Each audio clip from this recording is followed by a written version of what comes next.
Okay, magandang gabi sa inyo lahat. No? Good evening to everyone. Welcome to Most 18 Training, How to Protect Our Money Machine. Sa training na ito, mapag-aralan natin kung paano natin ma-build ang solid financial foundation natin.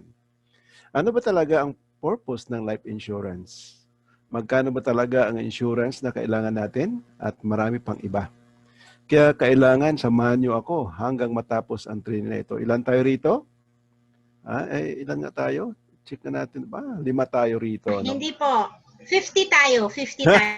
500. Okay. Sa totoo lang, marami sa atin kumuha ng life insurance na hindi nila binabasa ang policy nila. So I hope na kayo binabasa nyo para alam nyo ang coverage ng life insurance ninyo. As a kind reminder, please read your policy para alam nyo kung ano ang coverage ng inyong insurance na kinuha. However, before we start with our main topics sa gabing ito, no? Pwede ba imbitahan ko muna kayo to pray the Millionaire's Prayer by Brother Bo Sanchez? In the name of the Father, and of the Son, and of the Holy Spirit. Amen. Today, I ask you to bless me so I become a blessing. Lord, I commit myself to enrich others. But because I cannot give what I do not have, I commit myself to become rich. I commit myself to serve you and to serve the poor with my wealth. Today, I open myself to the abundance of your universe. Use me as your channel of love. Give me the ability to create wealth that will bless the world. Increase my financial wisdom and expand my territories. I place my life in your hands. In Jesus' name, amen and amen. Okay. So, before we start, again, introduce ko muna yung sarili ko sa inyo. I'm Coach Lawrence Lozada. My passion and mission is to help every family become financially literate and secured. I'm the CEO, Marketing Director of International Marketing Group, a financial coach, trainer of the Trolley Rich Makers team. I'm a former Chief of Security in one of the 5-star hotel in Makati. So ito talaga ang hindi namin nami-miss na mag-asawa to attend the IMG convention every year. So hoping na lahat ng mga bago natin mga members dito, i-invite nyo talaga sila to attend the IMG convention kasi dito marami na bago ang buhay ng mga attendees dito. So, this is my contact number, 0915-453-9186, and my email address, lawrenceluzada21@gmail.com. And this is our FB page, Financial Strategies to be Wealthy. So, what is the Most 18 or MB Life Most 18?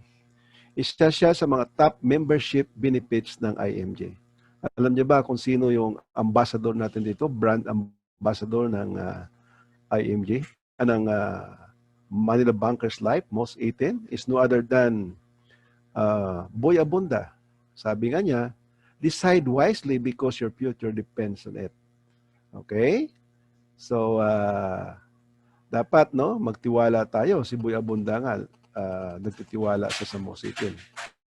Tayo pa kaya? So ito yung pag-usapan natin sa gabing ito, no? Paano natin i-build ang solid financial foundation natin? Understanding the purpose of life insurance. How much insurance na kailangan natin o do you need? Bakit Most 18? 5, sample proposal of Most 18. And number 6, final test of a good insurance. And lastly, number 7 is the question and answer. So you need to prepare yung mga katanungan ninyo, no? Para at least sasagutin natin yan, no? Pagtapos ng webinar na natin o training na ito. So, why we need to build our solid financial foundation? Siyempre, no? Dapat matibay ang pundasyon natin. Mayroon tayong investment, na siyempre para sa mga goals natin sa buhay natin. O mga dreams. Palagay natin, number 1 is retirement fund natin. Pag-aral ng anak natin, our dream house, dream car, and vacation. Dapat mayroon tayong investment sa mga bagay na yan. Okay? So, emergency fund. So, dapat mayroon tayong 3 to 6 months of our total expenses. So, gaya nangyari ngayon, tanong ko sa inyo, sa umaatin lahat dito, na-build nyo na ba ang solid emergency fund ninyo? no? Siyempre, marami na wala ng trabaho ngayon, 'di ba? So, dapat talaga ma-build natin 'to. So, mga potential emergencies, may magagamit tayo. So, dapat ma-manage natin yung utang natin, especially yung mga bad debts, 'di ba? Okay? At the same time, meron tayong income protection o life protection or life insurance. Ano dapat ang competition nito? Kung income replacement is annual income times 10. At sa huli, sa pinakamababa, healthcare, long-term and short-term. Diba? The greatest wealth sa mundo ay yung health natin. So when we build our solid financial foundation, like building a house, no, we must build it from the ground up. Diba? So dapat ganun. Kasi siyempre, kapag gumawa tayo ng bahay, ano bang inuuna natin? Siyempre, pundasyon muna. Sa ibaba, poste, huli na yung bubong. So same thing rin yan when we build our solid financial foundation. Dapat we build it from the ground up para matibay ang pundasyon. So Moss Eaton answers the 3 blocks of our solid financial foundation. Meron siyang income protection o life insurance, may emergency fund siya, at the same time, meron siyang investment. Kaya napakaganda talaga ng Moss 18. So sabi nga ni Mr. Rex Mendoza, one of our financial guru rito sa IMG, you do not have the right to invest unless you are properly protected. So understanding the purpose of life insurance, bakit kailangan natin yung life insurance? In case you can't be there to catch them, make sure you leave a safety net. Kailangan talaga, no? May safety net tayo para just in case, no? Kapag kunin tayo ni Lord, mayroong sasalo sa anak natin. Sabi nga ni Brother Bo Sanchez, our financial guru, at the same time spiritual advisor dito sa IMG, the purpose of life insurance is simple. If God calls you home today, your kids won't go hungry. Hindi raw magugutom yung mga anak natin. Kaya kailangan natin meron tayong life insurance. Okay? So alam ko rin na lahat tayo mahal natin yung pamilya natin, di ba? As a head of the family, kung lalo't-lalo na tayo ang kumikita, ano ba ang purpose natin? Ba't tayo nagtatrabaho? Siyempre, para mabigyan natin ng komportableng buhay yung pamilya natin. Diba? Ang hindi lang komportable, kung mas mabuti pa, maging luxurious yung buhay nila kasi mahal natin yung pamilya natin. So dapat mayroon tayong life insurance, no? Kasi kapag walang life insurance tayo, automatic yan. Bababa ang standard of living ng pamilya natin. Kasi wala na susuporta sa kanila. Tandaan nyo, tayo ang money machine ng pamilya natin. Okay? Dapat may life insurance tayo. As I mentioned kanina, ang life insurance ay parang safety net siya, no?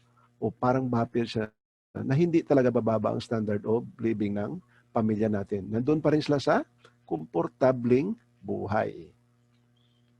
Okay? Why you need life insurance? To protect your family if you die too soon, to replace your income, to finance your children's education, to pay off estate tax, as instant money for your family, and to pay off your debts.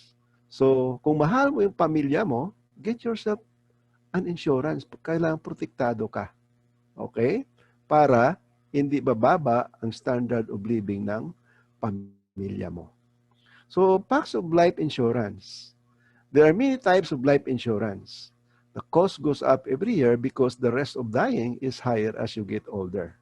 So, tingnan mo to, kapag mas bata ka pa, palagay natin, 25 years old ka lang, magkano na yung life insurance na babayaran mo is only 2,890 pesos. Kapag 50 years old ka na, magkano na siya? 9,000 pesos. So, magkano ang difference niyan? Mga nasa 6,110 pesos. So, napakalaki. Kaya, mas maaga talaga kailangan i-encourage nyo yung mga pamilya ninyo na kumuha ng life insurance. So, example, ngayon, if you are the head of the family, kuha mo ng life insurance yung anak mo. Kasi dito sa most eaten, 5 years old yung anak mo, pwede mo na siya kukunan. Okay? Cost is also based on your health. There is no free insurance. Lahat ng insurance ay term insurance. So, ang VUL o Variable Universal Life na insurance, mayroon na siyang term insurance at the same time investment. Pero yung BUL or Variable Universal Life ay napakamahal siya. No? Anyway, maganda talaga mapag-aralan nyo ng maayos. No? Kasi as my recommendation sa gabing ito as your financial facilitator sa gabing ito, no? I strongly recommend talaga na you buy term insurance and invest the difference. Ang importante lang, no? Kailangan financial educated ka, no? At the same time, disiplinuhin mo ang iyong sarili para yung difference ng term insurance mo ay ma-invest mo siya. Okay? Yun ang purpose nun. Kasi ang term insurance ay napakababa. Pero syempre, at the end of the day, no, ikaw pa rin naman magde-decide. Either BUL bang kukunin mo or term insurance. No? Pero as I suggest talaga, no, term insurance kasi mas mura siya. So, two simple ways of computing life insurance coverage. Siyempre, dati hindi natin alam to paano mag-compute. Kumukuha lang talaga tayo na hindi natin alam. So, dapat i-compute natin magkano ba talaga ang coverage ng insurance na kukunin natin. So, number 1, income replacement formula. Ito siya, i-assume natin na wala kang responsibilities. No? Tapos naman, number 2, dime method. I-assume natin na meron kang responsibility. Ikaw yung breadwinner, may utang ka binabayaran, tapos may pinaparal kang anak, tapos iba pa. No? Ito yung mag-compute ng dime method kapag may responsibility ka na. Okay, isa-isahin natin yan. Yung income replacement formula, number 1. So, i-choose dito ang formula, annual income times 10 is equals income replacement. So, ang coverage na kukunin natin, example, you are earning 20,000 a month. So, 20 times 12 is equals 240,000 times 10 is equals 2.4 million pesos. Okay? So, yung 2.4 million pesos na yan, yan ang pera na kailangan natin para magtrabaho para sa iyo. So, it's used dito, no? Ang 2.4 million pesos na yan, madali lang yan maubos kapag hindi marunong mag-invest yung spouse mo. So, dapat turuan mo siya. Imbitahin mo siya rito umattend also ng seminar para malaman niya kung saan niya i-invest yung 2.4 million pesos na yan. Example, if you or the plan holder kapag kukunin sa ng Panginoon. Okay? So 2.4 million pesos times 10% kasi kailangan talaga, no, sa 10% mo o higher interest rate ang dapat malagyan ng pera mo para hindi siya mawala, no? So 240 itong kinita ng pera mo sa isang taon. So living on interest ka na noon. So 240 i-divide natin yun sa 12 months is equals 20,000 pesos per month. So yun na bali yung monthly income replacement mo. So do you think magbabago ang standard of living ng pamilya mo? Siyempre hindi. Dahil mayroon kang income replacement. Kumikita ang pera mo na magsusuporta sa kanila habang wala ka na. Oo, kung kinuha ka na ng Panginoon. So dime method, no? Magkano ba sa dime method dapat ang computation ng coverage ng life insurance na kukunin ko? So dime stand for death, income replacement, mortgage, at the same time, education.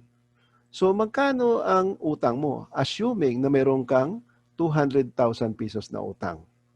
Yung income replacement mo, di ba, 2.4 million pesos kasi kumikita ka ng 20,000 pesos per month. So, yung mortgage naman, example ngayon, assuming lang, may utang ka sa bahay, no, sa kotse mo, at iba pa. So, itong binabayaran mo taon-taon. Sa education naman, 700,000 sigurado na sa private school yung mga anak mo. So magkano coverage yung dapat natin kukunin kapag may mga responsibility na tayo? So itotal natin lahat yan. So a total of 3,900,000 pesos. So ito yung coverage ng insurance na kukunin mo kapag may responsibility ka na. Ito example lang. So pwede nyo dagdagan kung ano pa yung dapat idagdag dito. No? Okay? So MB Life Multiple Option Super Term 18. Ito napakamura siya, no? Napapansin nyo, ang issuing age niya from 5 to 60 years old. So kapag assuming lang ang gusto mong coverage ng insurance is 1 million. Kapag 5 years old pa lang yung anak mo, magkano lang siya? 3,900. So palagay natin ngayon, 20 years old yung anak mo o ikaw, no? Magkano na yung annual na babayaran mo is only 5,380. So by the way pala, tatlong option lang to, no? O na ang pagbabayad ng MOS 18. Annual, semi-annual, at saka quarterly. So tingnan nyo siya, yung sa annual niya is only 5,380. Ang semi-annual niya is only 2,690. Ang quarterly naman niya is 1,345 pesos. So magkano masisave mo? Dapat mo isisave, ang monthly na isisave mo is only 448 pesos. So lalo na sa daily na isisave mo is only 15 pesos. So hindi mo ba kaya mag-save ng 15 pesos? Siyempre mas magaan, di ba? Bawasan mo lang kahit hindi ka lang uminom ng coffee, no? I'm pretty sure na ma-achieve mo yung 15 pesos na masisave araw-araw. Kapag nagkaedad ka ng 20 years old. Kapag 30 years old ka naman, is only 5,710. No? Ang annual niya, tapos yung semi-annual niya is 2,855. Ang quarterly naman niya is 1,428. Tapos ang monthly na dapat isisave mo is 476. Ang daily naman is 16 pesos. No? Kapag 40 years old ka, ang annual niya is 9,070. Yung semi-annual niya is 4,535. So, ang quarterly niya, 2,268. Ang dapat mo isisave monthly is 756. Ang daily naman is 25 pesos. So, even though na 60 years old ka, magkano lang? 40,100. Mura pa rin yan. No? Kasi isipin mo, 60 ka na. Ito lang babayaran mo. So, ang semi-annual niya is 20,050. Quarterly niya is 10,025. Tapos ang monthly na isisave mo is 3,342. Yung daily niya is 110 pesos. Insured ka pa ng 18 years. Diba? So napakamura na premium na insurance na babayaran mo. So ito yung mga dapat mo ipo-forward kapag kumuha ka ng MOS 18, no? Mga medical requirements. Up to 5 to 60 years old, health declaration lang kapag 1 million. Kapag more than 1 million na, siyempre, may mga requirements na siya. Kapag nakaedad ka ng 5 to 45 years old, ano lang siyang kailangan? Full medical examination. Pero kapag 46 to 60 years old ka na, full medical examination, microscopic urinalysis, at saka electrocardiogram na ang kailangan. So napapansin niyo habang tumataas yung coverage ng insurance na kukunin ninyo, maraming medical requirements. No, siyempre, dito nila ibibiskas yan kung pwede ka pa ba kumuha ng life insurance o hindi. So dapat talaga habang bata ka pa, kumuha ka na. Kasi siyempre, saan ba tayo lumalabas ng mga sakit? Siyempre pagtanda natin. So habang bata ka pa, kumuha ka na. By the way, kukunin nyo ng picture para at least may idea kayo kung anong mga medical requirements na kailangan ninyo. Example, kumuha ka ng 1.5 to 3 million o 3 million to 4 million. O, yan. At least may mga requirements talaga na, medical requirements talaga na kailangan.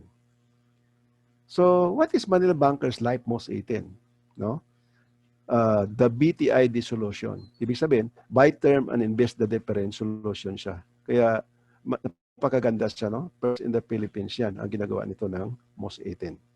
So, Manila Bankers Life, making better lives. So, kailan pa ito pa siya? In-establish? May 1967. So, mga nasa 53 years na siya. no? More. So kaya established na talaga yung Manila Bankers Life. So founding chairman ito is no other than Senator Hel Puyat, para ma-providean yung mga kababayan natin, no, ng affordable na insurance products para makatulong, no, sa pamilya nila, no, to making better lives. So various life insurance product, including group insurance that can cater to the specific needs of any organization.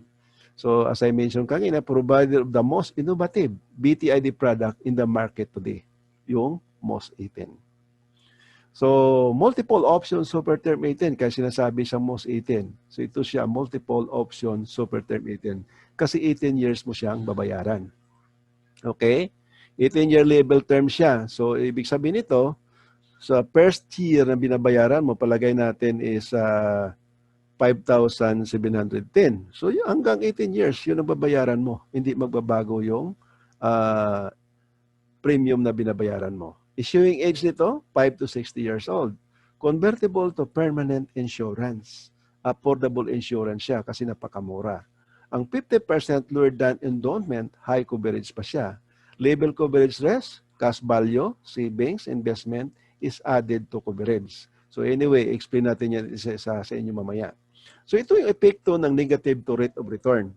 Kasi di ba, as I mentioned, yung MOS 18 kasi, kapag mag-invest ka rito, hindi siya nagni-negative. No? So investment PDF premium deposit fund. So palagay natin si Juan, nag-invest sa mutual fund. Unang taon, nag-negative yung investment niya. Palagay natin, nag-invest ng 100 pesos. No? Nag-negative 50%. Pero yung MOS 18, hindi, as I mentioned, hindi siya nag-negative, so positive zero pa rin siya, no? Sa 100 pesos yun na investment. Sa year 2, siyempre, kumita na yung pera ni Juan sa mutual fund, naging positive 50%. Kay Pedro naman, same pa rin, no? Positive 0% pa rin yung 100 pesos niya. So, the same, net nila is 0%, 0%. So, year 1, no? Ito yung explanation. Kasi 100 pesos, invest mo sa 50 pesos is equals 50, no? Sa mutual fund.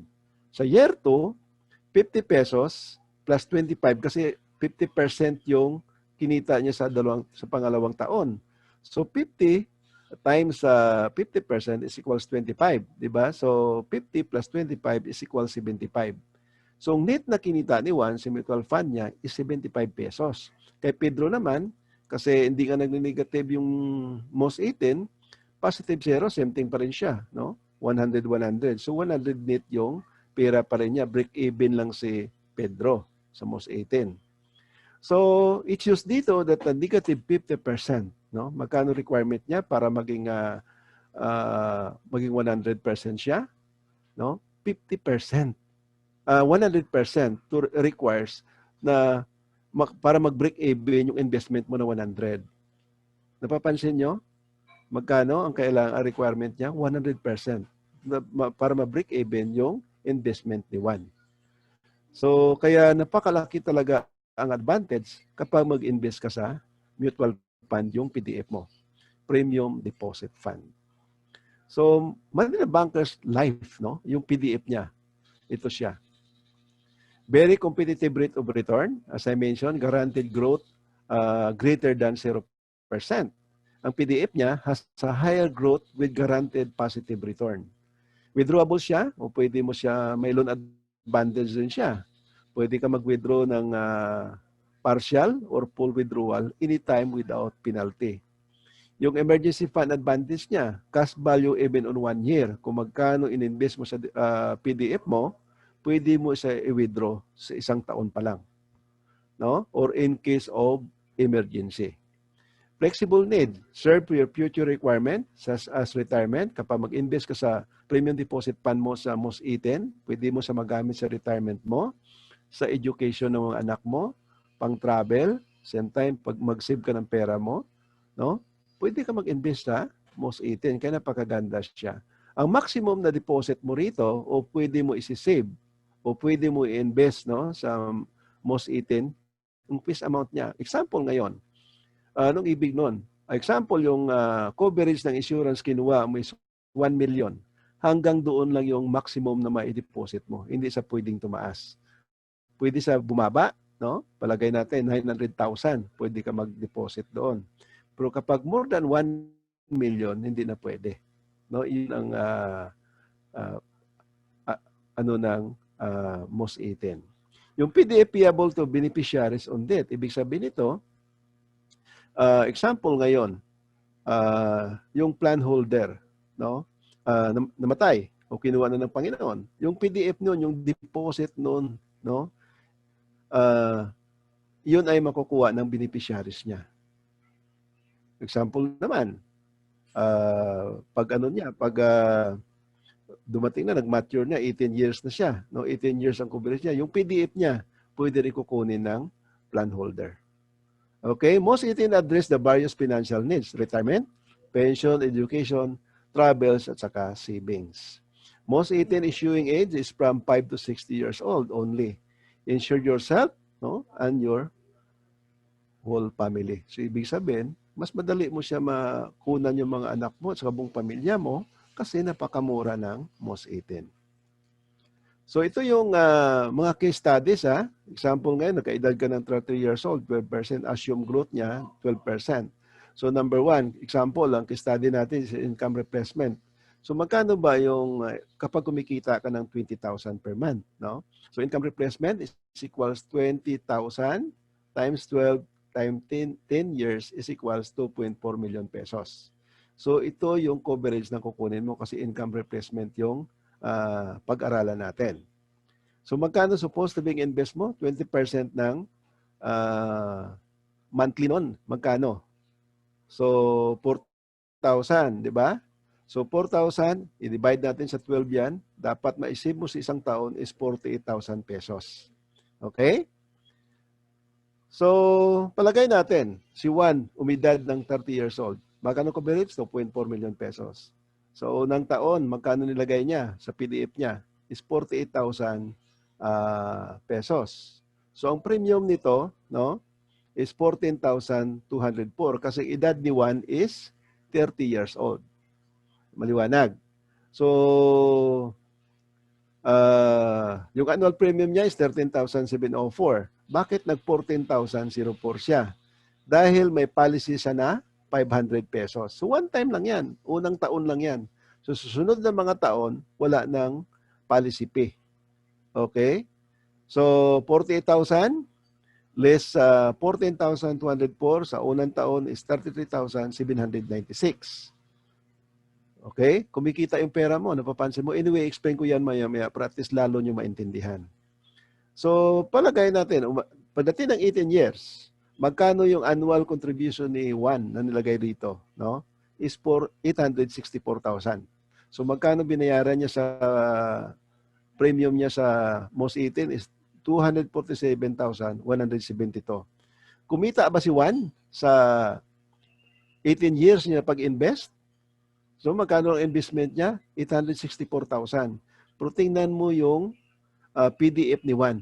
Pagdating ng 18 years, nagkaroon siya ng pera na 2,137,586.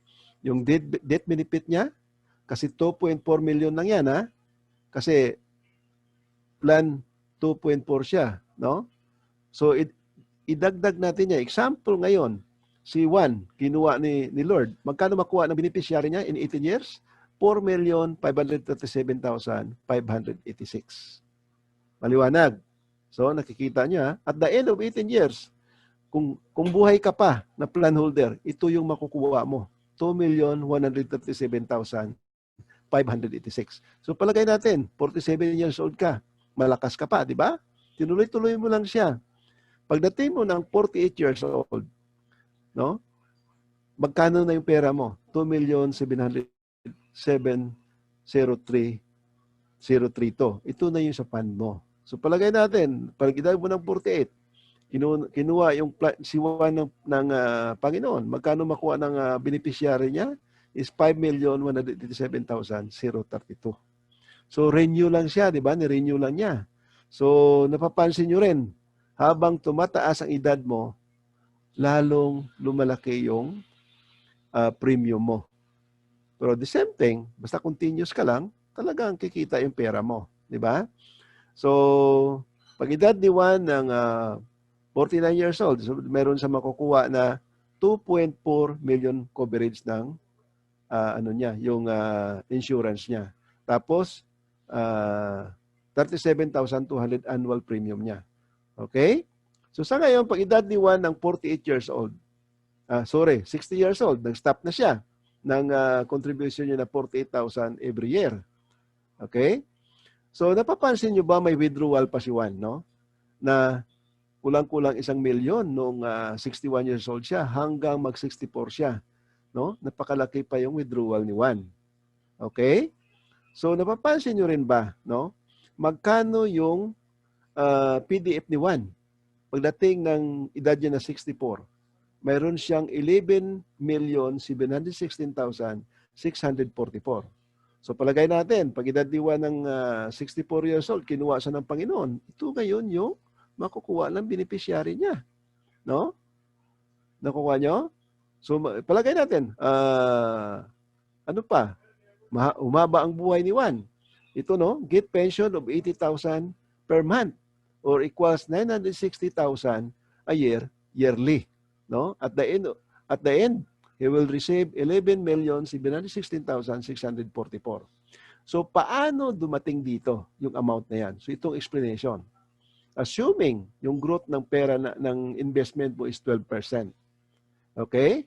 Ang annual premium niya is 13,704.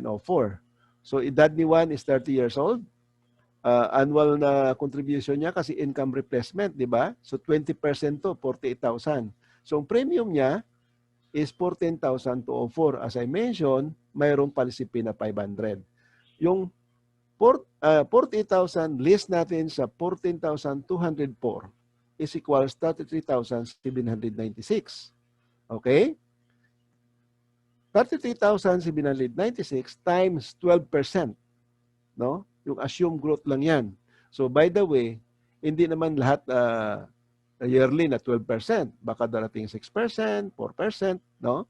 So, ganun yung computation ng most, kapag mag-compute tayo, no? Ng kung magkano ang kinikita sa most 18. Depende yan sa stock market din. Okay? So, magkano siya? I-times natin sa 12%, yung 33,796, sa unang taon pa lang. Kumita ba si Juan sa pera niya na ito? Siyempre kumita siya ng 4,056 pesos. So, i-plus natin yan sa 33,796, no? Magkano siya? Ito na siya ngayon ang fund ni Juan, 37,852. So, example ngayon, no? Kapag kunin ni Lord, again, sa unang taon pa lang, kapag yung plan holder kinuha na ng Panginoon, ito yung maging pera na makuha ng beneficiary niya. 2,437,852. Okay, sa unang taon pa lang yan. So, pangalawang taon, no, ito yung computation. Di ba? 48,000. I-less natin ulit yung 13,704 is equals 34,296. Okay? 34,296 plus 37,852 is equals 72,148. So, ito na siya. Yung naiwan ito, no, sa binawas na 13,000, i-plus natin dito sa 37,852 is equals, ito siya. So, i-times natin sa 12%. So, ito ang kinita niya sa pangalawang taon. 8,657.76. Ni-round off lang natin yan. Kaya ganito siya. No? Ni-round off lang yan. Kaya naging 8,658. So, i-plus natin yan sa 72,148 is equals 80,806.76. Ito na siya. Okay? Napapansin nyo. So, magkano ngayon sa pangalawang taon na makuha ng beneficiary is 2,480,806. So, yung computation na ito, no, hanggang sa ibaba yan, the same computation lang yan. Kung paano dumating dito sa 11,716,644. Okay? Pwede nyo kunin ng picture pero at least alam nyo kung paano mag-compute.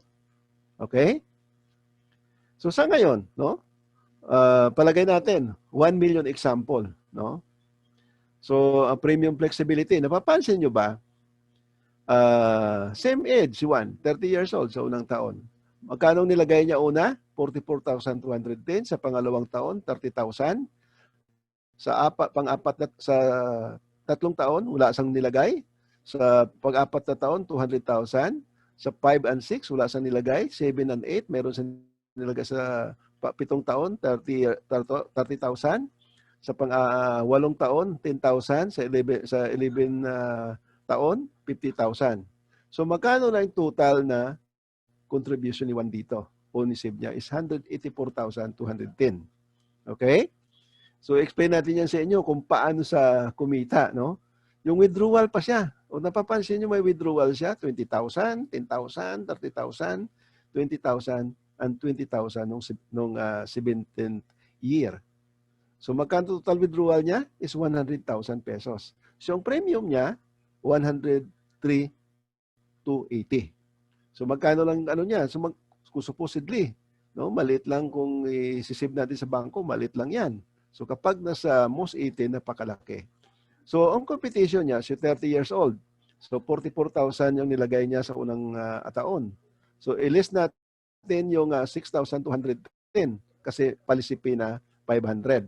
So magkano pera ni Juan is 38,000, no? 38,000 times 12% is 42,000.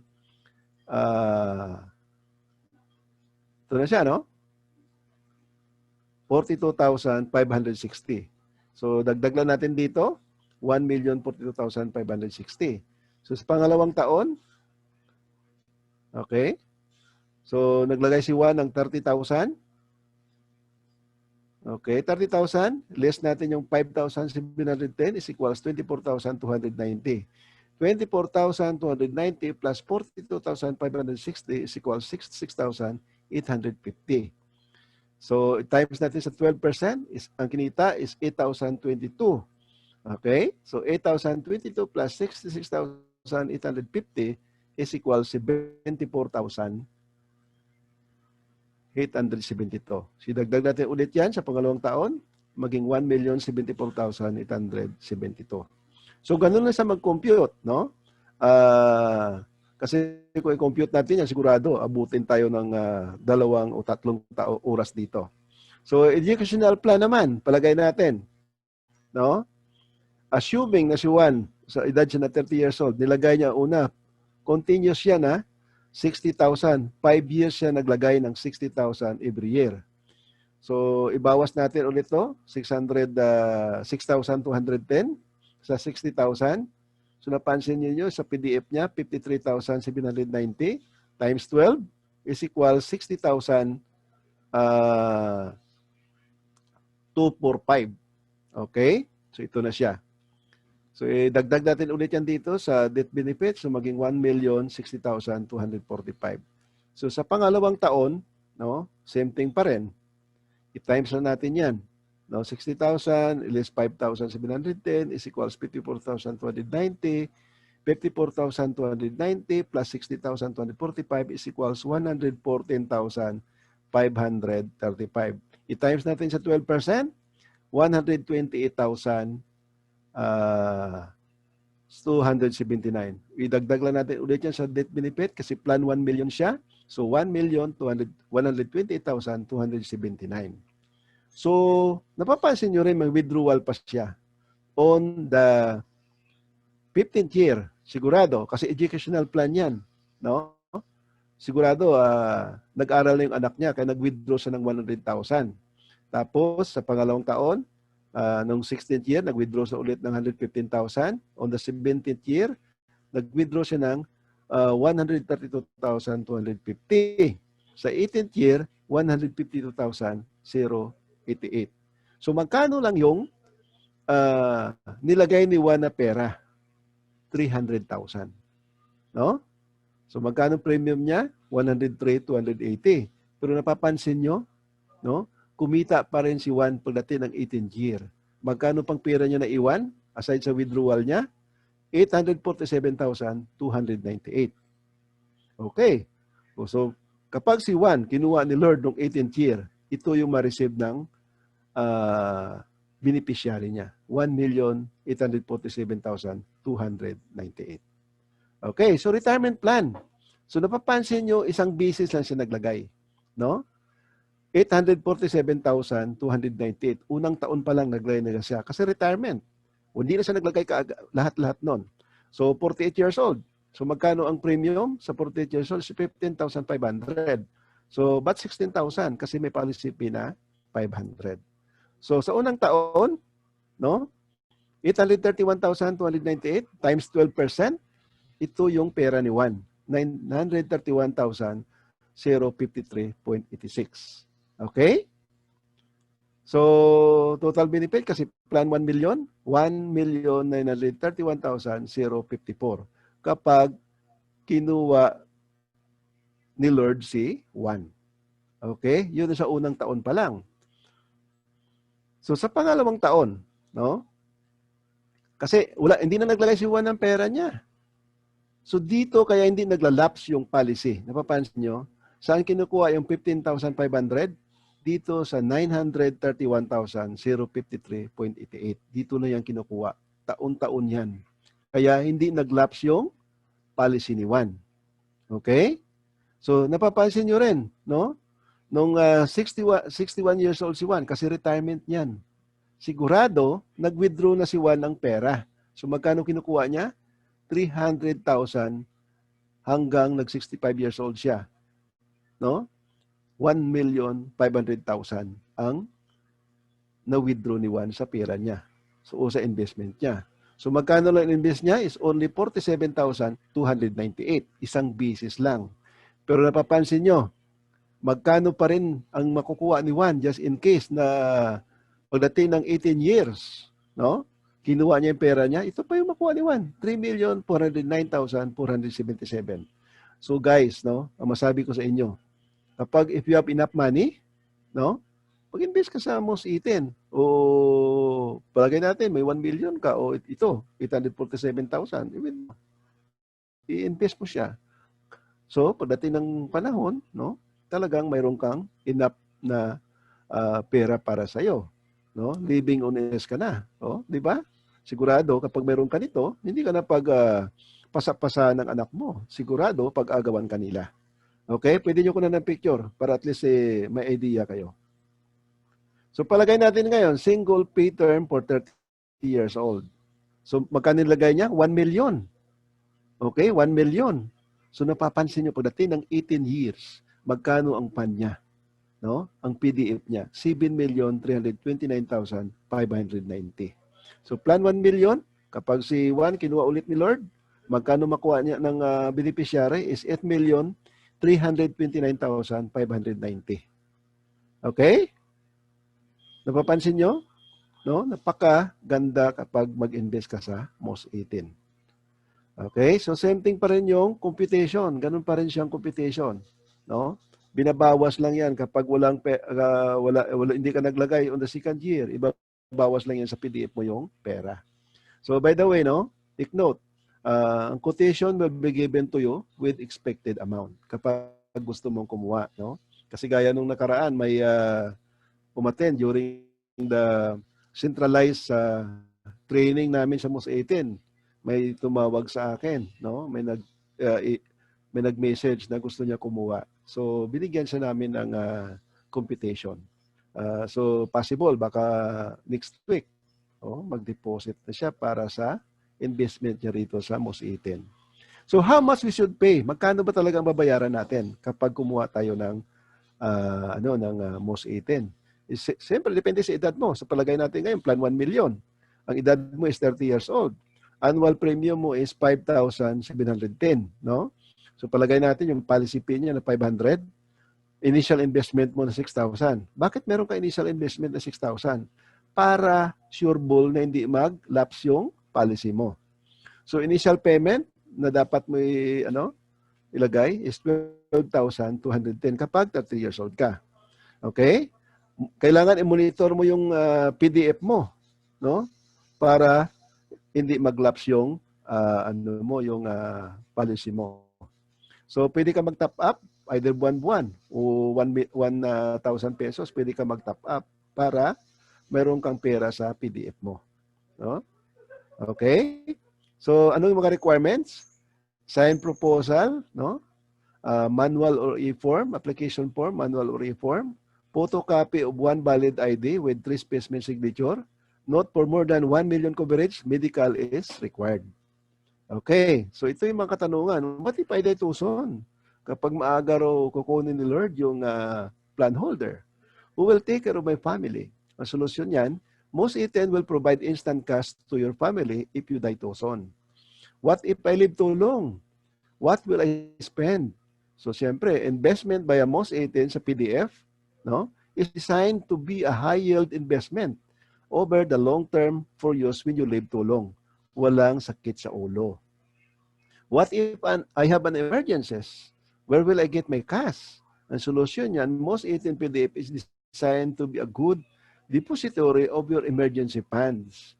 No? Pwede ka maglagay sa PDF para magamit mo during emergency.